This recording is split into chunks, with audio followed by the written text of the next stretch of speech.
bless my mother's heart, she talked to me about the birds and bees, but not about menopause. I mean, it's just one of those things that, did you guys? My mother never, ever said a word about it. She never warned me about it. And I had to kind of figure it out on my own. And some of my friends are a little older than me started complaining about it. And I said, so what's the deal with menopause? And they started telling me their symptoms. I'm like, oh no, I'm not doing that. I'm not going through it. And here we are. I don't understand why it's not talked about and why, like, you get prepared for your menstrual cycle.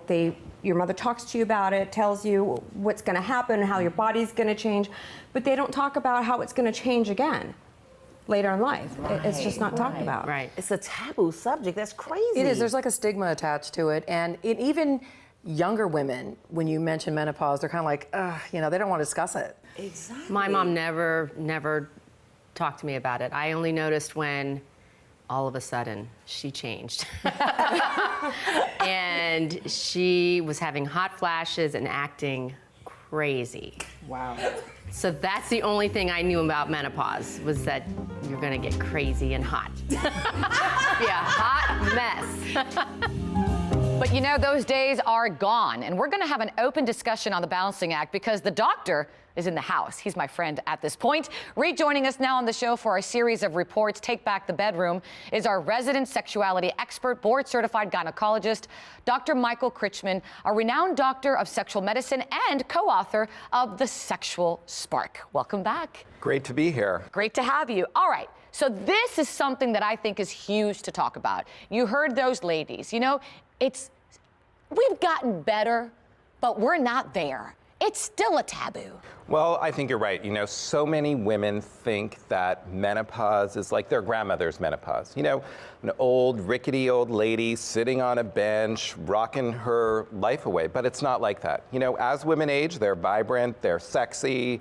They may be running corporations or hosting TV shows. They may be doing a variety of wonderful things, and they want their sexy back. They want to be active, vibrant, and really menopause shouldn't hold them back. It should not, and it should not hold them back from talking about it because it's a reality. You've taught me so much. It's gonna happen to me. It's gonna happen to every woman out there. So let's talk again about menopause and what kind of happens in that intimate area. Oh, come on, say it. Say the word. We've been here for so long. Come on, what is the word?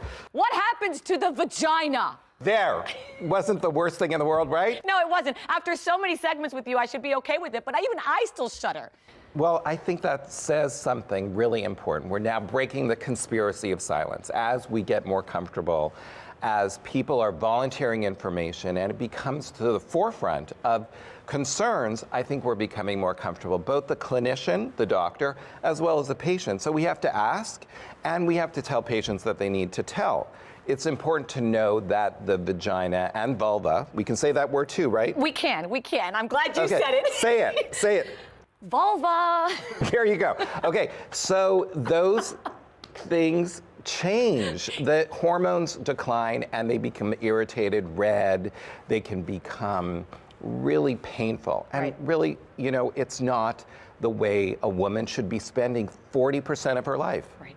So what do we do to alleviate that issue, to alleviate the dryness, the pain, the changes that are happening, to alleviate the fact that many women, as you've taught me, are having sex with their husbands and enduring that pain? What can we do to help that? Well, I think there's quick, easy, simple solutions. It starts from the very beginning of how you take care of your skin.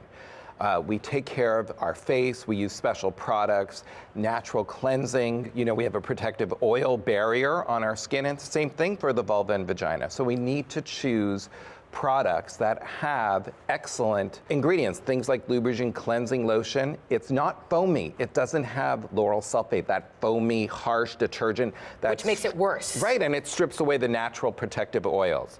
So we have to really be careful about the ingredients that are in and the ingredients that are not in as well. And how would I and other ladies out there use these two products? Well, Lubrigen is really, I think, is a part of a system. There is the cleansing lotion for the outside. It helps with the moisturizing, it helps with elasticity, it cleanses as well. And then you also have the cream, which can go inside and helps maintain the supple quality of a vagina. And every woman really wants a supple vagina. Yes, absolutely, I do. Although I'm not going through it yet, I do. So the reality is, it is a sensitive area.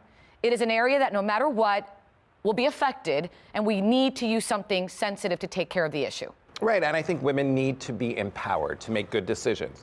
They need to read labels. They need to take the time to take concern for special products that are going in the intimate area, and I'll say it too, the vagina, Yes. and in the vulvar area as well. Very important. And something else that I find very important as well is I do think they also need to communicate with their husbands or their partners. They need to show them what they're using. They need to explain what's happening. And at that point, it becomes a duel.